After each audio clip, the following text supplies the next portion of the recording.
प्रिय मित्रों, हमें बहुत खुशी है कि हम प्रकाशित वाक्य की पुस्तक के अंतिम अध्याय में आ चुके हैं और मुझे आशा है कि इन मननों के दौरान आपको प्रभु के कुछ अंतर्दृष्टि और शक्ति प्राप्त हुई है और इन सब से ऊपर आपको मुख्य विशेषताओं और इस पुस्तक की भविष्यवाणी की कुछ समझ मिली है। यह पुस्तक कई लोगों के लिए एक रहस्य है, लेकिन यह उसका उद्देश्य नहीं था।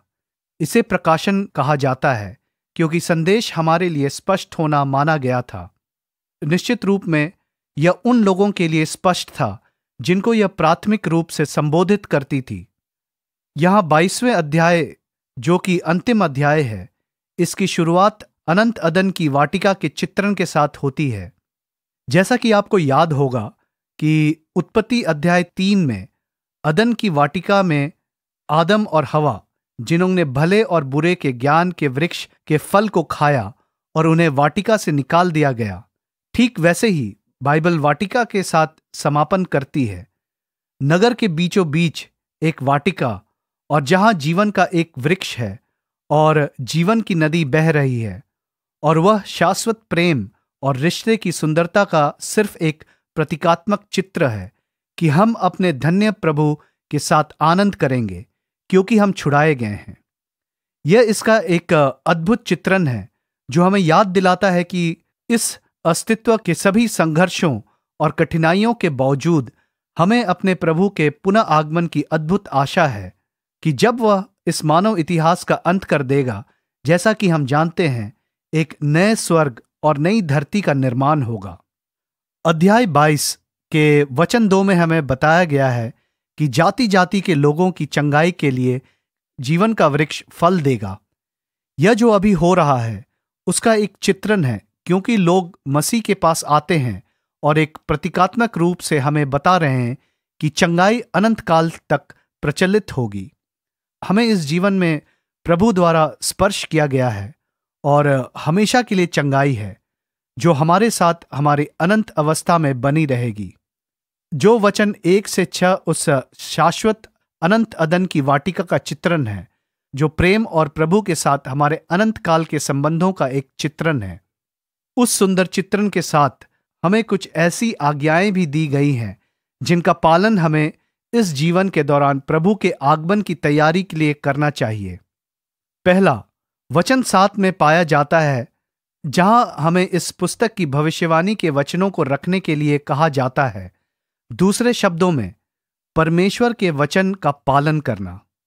प्रकाशित वाक्य की यह पुस्तक हमें यीशु के पुनरुत्थान के बाद से लेकर उसके आगमन तक के मानव इतिहास के सभी अवलोकन प्रदान करती है और इस पुस्तक के वचन हमें यीशु प्रति विश्वास योग्य और सच्चे होने के लिए सामर्थ्य देते हैं। वचन 9 हमें बताता है कि हमें परमेश्वर और केवल उसी की आराधना करने की आवश्यकता है। यह एक बहुत कठोर आज्ञा है कि हमें किसी अन्य देवता की आराधना नहीं करनी चाहिए। हमें स्वयं की आराधना नहीं करनी चाहिए। हमें भौतिक चीजों की आराधना नहीं करनी चाहिए। हमें धन के देवता की आराधना नहीं करनी चाहिए। हमें परमेश्वर और केवल उसी की आराधना करनी चाहिए। विश्वासियों के लिए भी यह एक कठिन चुनौती है, क्योंकि जब छुटकारा और उत्थान होता है, जैसा जॉन वेस्ली ने समझाया है कि लोग मसीह के पास आते हैं, वे कठिन परिश्रम करते हैं, वे जीवन में प्रगति करते हैं और उनका जीवन भौतिक रूप से समृद्ध हो जाता है। और जब वे भौतिक रूप से समृद्ध हो जाते हैं तो उनकी आंखों की एक प्रवृत्ति होती है कि वे भौतिक वस्तुओं पर नीचे की ओर देखते हैं और उन चीजों की आराधना करने लगते हैं। और यह सभी विश्वासियों के लिए प्राथमिक चुनौती है। यहां तक कि परमेश्वर ने हमें इस विषय में चेतावनी दी थी और उसने हमें आदेश दिया कि पहले परमेश्वर के राज्य की खोज करें, परमेश्वर की आराधना करें और केवल उसी की आराधना करें। वचन 11 हमें पवित्र होने का आदेश देता है। पवित्र बनो। इसके कुछ बहुत ही कड़े शब्द हैं। वह जो अन्यायी है उसे अन्यायी बने रहने दो। वो जो अशुद्ध है उसे अशुद्ध बने रहने दो। वो जो धर्मी है उसे धर्मी बने रहने दो। वह जो पवित्र है उसे पवित्र बने रहने दो। इसका अर्थ क्या है? यह है कि परमेश्वर अधर्म, दुष्टता आदि को प्रमाणित कर रहा है? नहीं, लेकिन हम इससे जो सीखते हैं वह यह है कि एक ऐसा बिंदु है जिसके लिए लोग अपने हृदयों को कठोर करते हैं, जो बिना किसी वापसी के हो सकता है, और आप सुसमाचार को अस्वीकार करते रह सकते हैं। आप पाप में जीवन यापन करते रह सकते हैं, आप अधर्म का जीवन जीते रह सकते हैं, और आप भीतर ही भीतर कठोर हो जाते हैं, और दुर्भाग्य से आपको इस परिस्थिति से निकालना असंभव हो जाता है। यह वही स्थिति है जिसमें बहुत से लोग हैं, लेकिन जब हमारे दिन गुजरते हैं, किंतु हमसे बुराई के प्रसार के बीच धर्मी बने रहने के लिए कहा गया है, और वह वादा करता है कि वह जल्द ही आएगा, वह अपनी दुल्हन के लिए आएगा। वचन 17 कहता है, आत्मा और दुल्हन कहती है आ, और सुनने वाला भी कहे कि आ, और जो प्यासा हो वह आए, और जो कोई चाहे वह जीवन का जल सेंतमेत ले। यह अनुग्रहपूर्ण निमंत्रण है। इस अस्तित्व के दौरान, कलीसिया युग के दौरान, इस समय के दौरान हर किसी को आने और जल प्राप्त करने के लिए दरवाजा खुला है। तो वह हमारे लिए क्या है जो अपने जीवन में जीवन जल का अनुभव कर चुके हैं, जो लोग प्रभु के उद्धार का अनुभव कर चुके हैं? हमारा एक दायित्व है कि हम दूसरों के साथ अनंत जीवन के वचन प्रचार करें, दूसरों को मनाने के लिए उनके साथ प्रचार करना, और हमारे जीवन को इस तरह से जीना है कि वे प्रभु यीशु मसीह के प्रति आकर्षित हो। यह परमेश्वर का वचन है। वचन 20, अंतिम कथन जो प्रभु कहते हैं, निश्चित रूप से मैं जल्दी आ रहा हूं, आमीन। हे प्रभु आ। हमारे प्रभु यीशु मसीह का अनुग्रह आप सभी के साथ हो, आमीन। यह प्रकाशित वाक्य की पुस्तक के अंतिम पद में आशीष वचन है। यह अद्भुत पुस्तक है जो मानव के संपूर्ण इतिहास का वर्णन करती है, जिसे हम अभी अनुभव कर रहे हैं, और इसका अंत जो भविष्य में और हमारे प्रभु और उद्धारकर्ता यीशु मसीह के आने पर होगा।